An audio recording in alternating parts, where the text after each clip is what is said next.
magísteres de corte académico tenían relación con la ciencia, con las, o sea, básicamente era con la ciencia, con las ciencias sociales y con el arte. Y la misión y visión de la universidad en general habla de que tienen que desarrollar también, ¿no sé, todos los programas de posgrado, las áreas de la tecnología y las humanidades. Entonces, les comento esto porque a veces ocurre, ¿cierto?, que estos documentos, ¿cierto?, los redacta un grupo de personas y después, al tiempo, cuando llegan otras personas a hacerse cargo, y llega un programa, por ejemplo, de, no sé, de magíster, por ejemplo, de corte tecnológico, y dicen, no, porque esto no está dentro del marco, digamos, de las políticas de posgrado. Ese tipo de cosas nos ocurrió antes en el pasado. Entonces, en el instituto mandamos una carta haciendo ver, porque nos pidieron, ¿cierto?, que lo revisáramos, y, y es bastante mejor el argumento de decir tiene que estar alineado con la institución, a decir nosotros queremos que estar dentro de ello. ¿Se fijan? Eh, y, por ejemplo, otra de las cosas que le vi a ese documento era que tenía como, a ver, eran 13 líneas estratégicas.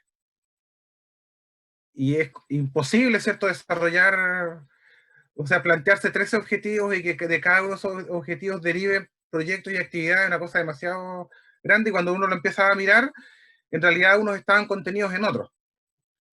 Entonces les cuento esto porque finalmente cuando uno, ¿cierto?, mientras más trabaje, ¿cierto?, la misión, la visión, el objetivo de una organización, lo más probable es que el documento cada vez va quedando más simple y más fácil de entender para cualquier persona y más fácil de, como un paraguas, ¿cierto?, donde uno se instala. Entonces les comento, ¿cierto?, que quienes no hayan todavía terminado la tarea que tienen que entregar hoy, que le den a lo mejor una vuelta más a la visión y misión, si la pueden dejar un poquito más simple, qué sé yo. O sea, no he visto si las que han entregado, pero les comento simplemente porque uno a veces, de un día para otro, ¿cierto?, las cosas las mira de otra forma. Bueno, yendo a la clase, a ver, voy a tirar esto ahí.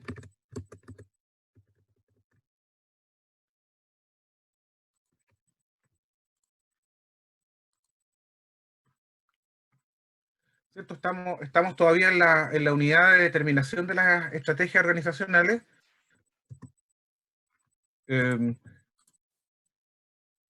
¿Sí? Sí, por supuesto.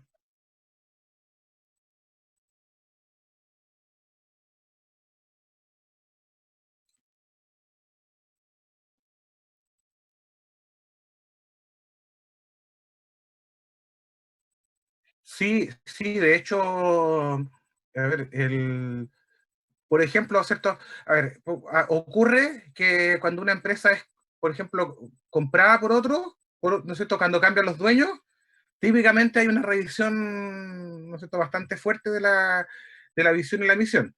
Eh, pero también ocurre, ¿cierto?, que uno define los planes estratégicos con un cierto periodo para un cierto periodo de tiempo, como, no sé, 3 años, ¿cierto?, 5 años algunos, y entonces se revisa con cierta periodicidad. Yo les comentaba hace unas clases atrás el caso de Copec, que Copec, ¿cierto?, tenía su visión era ser primera en servicio, hace, no sé, 10 años atrás, y hoy día entonces cambia eso porque ese posicionamiento está muy peleado por otras estaciones de servicio. Entonces sí,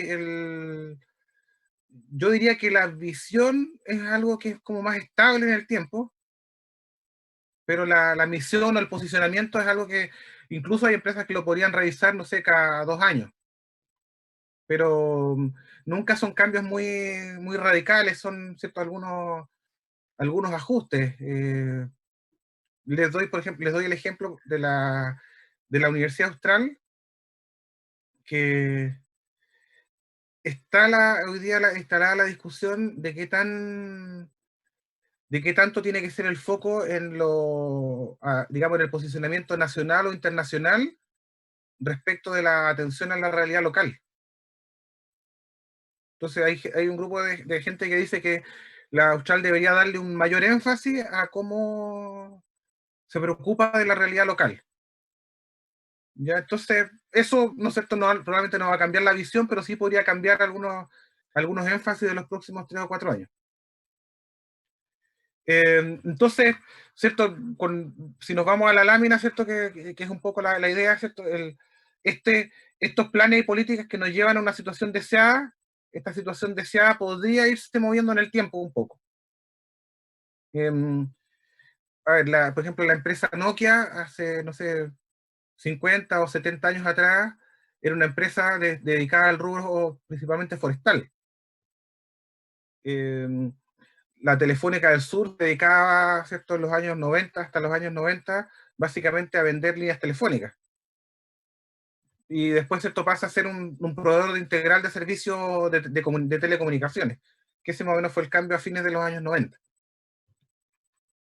Y entonces esto es algo que se va revisando. Y bueno, entonces, ¿cierto? Lo que estuvimos viendo en las clases pasadas y parte de la tarea, parte de la tarea tiene que ver con esta idea, ¿cierto?, de definir este perfil de la empresa. Y la clase pasada avanzamos a definir, ¿cierto?, a empezar a definir cómo desarrollamos las estrategias en función de las fortalezas, debilidades, oportunidades y amenazas. O sea, básicamente de mirar el entorno externo y mirar la situación interna. Y ahí estuvimos mirando algunas herramientas que, ¿cierto?, las dividimos en 2 grupos, que son el análisis competitivo por producto y el análisis matricial para mirar varios productos. Y en el análisis competitivo por cada producto vimos varios de estos métodos. El primero de ellos fue la curva de experiencia, que se acuerdan, vimos un ejercicio, ¿cierto?, matemático, y además la interpretación de la curva. A ver, yéndome, ¿cierto?, a los que todavía no han puesto foto. A ver, Matías, quisiera que me cuentes un poquito de la curva de experiencia.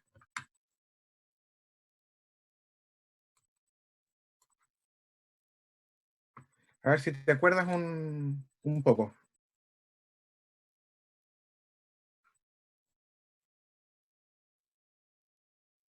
A ver. Matías Oyarzún, ¿estás por ahí? Sí. ¿Aló? Sí, aló, cuéntame. Que los... A ver.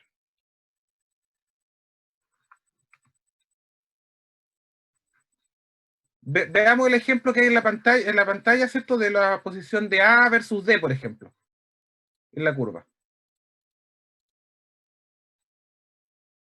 Que ese gráfico nos dice que los costos unitarios de la fabricación ¿Ya? del producto están disminuyendo a medida que producimos más, tenemos una mayor producción. Exactamente, claro. A medida que pasa el tiempo, ¿cierto?, tenemos mayor, y habla del volumen acumulado, o sea, ¿cierto?, de la cantidad de productos que hemos hecho en el pasado. ¿Ya?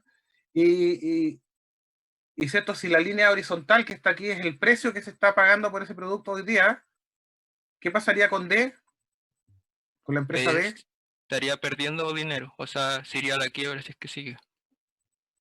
No le Claro, conviene entonces, fabricar.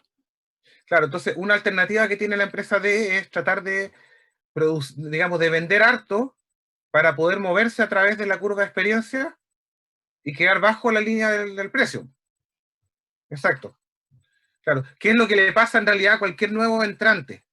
O sea, si ustedes, por ejemplo, supongamos que ustedes quieren instalar, por ejemplo, una empresa de desarrollo de software y quieren competir con las empresas ya establecidas, les puede ocurrir, ¿cierto?, que al comienzo los proyectos, ¿cierto?, les resulten muy más costosos, ¿cierto?, y que a lo mejor un par de proyectos, ¿cierto?, o sea, pierdan un poco de dinero. Pero en la medida de que, ¿no es cierto?, de que puedan avanzar por la curva de experiencia, podrían quedar debajo de la curva de precio. Ahora, o sea, de la línea de precio. Ahora, si no lo pueden hacer, claro, la decisión, ¿cierto?, más razonable probablemente sería salir del mercado. Entonces, eso es, ¿cierto?, es lo que le ha ocurrido a un montón de tecnologías que no han sido capaces de, digamos, de capturar una cierta participación de mercado, ¿cierto?, de manera más o menos rápida. Em, Ahora, el otro modelo que vimos fue el modelo del costo medio a diferentes escalas de producción, y lo que vimos, por ejemplo, era que para una cierta escala, como el caso, ¿cierto?, de esta curva roja, existe un óptimo donde el costo medio es mínimo, y si yo produzco un poco menos o un poco más, el costo medio va a aumentar. Ahora, si para una escala de producción necesito producir mucho, o sea, si necesito yo producir mucho más, lo que va a ocurrir es que me voy a empezar a mover a la derecha y, y el costo de producción se me va a ir a las nubes, y lo que me podría convenir es cambiarme de escala. Entonces, por ejemplo, ¿cierto?, si yo tengo una empresa, ¿cierto?, y estoy produciendo una cierta cantidad y necesito, para producir más, pagar horas extra, a lo mejor, ¿cierto?, contratar, digamos, ¿no es cierto?, contratar gente, ¿no es cierto?, con un sueldo mayor, implementar turnos de noche, etcétera, probablemente me convenga moverme a una curva de costo medio que sea menor.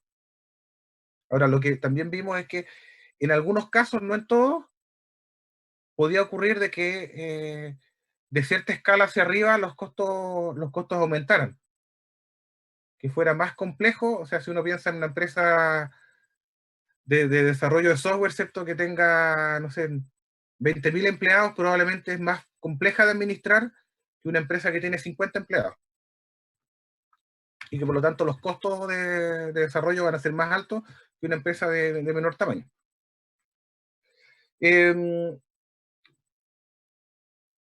Entonces,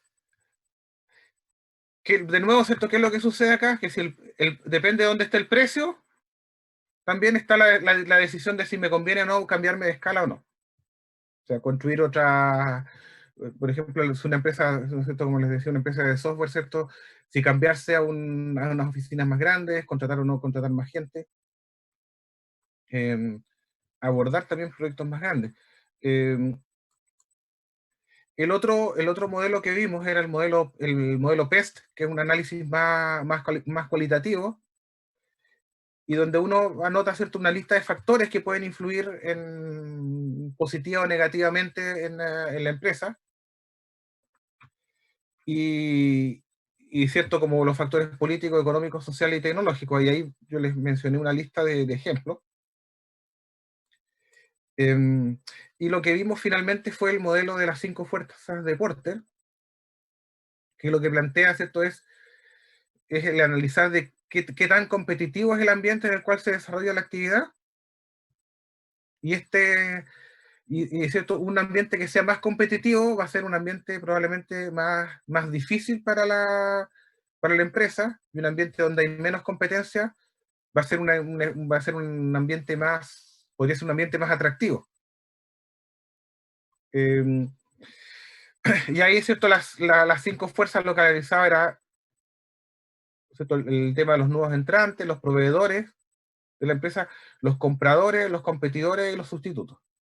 Y vimos un conjunto, ¿cierto?, de elementos que era conveniente tener en cuenta. Ahora, esos elementos, en general, ¿cierto?, no se trata de que uno se los aprenda de memoria, simplemente uno cuando tiene que hacer estos análisis, o sea, los toma como lista de chequeo. Lo importante es entender cuál es el efecto. Y lo que les comentaba, ¿cierto?,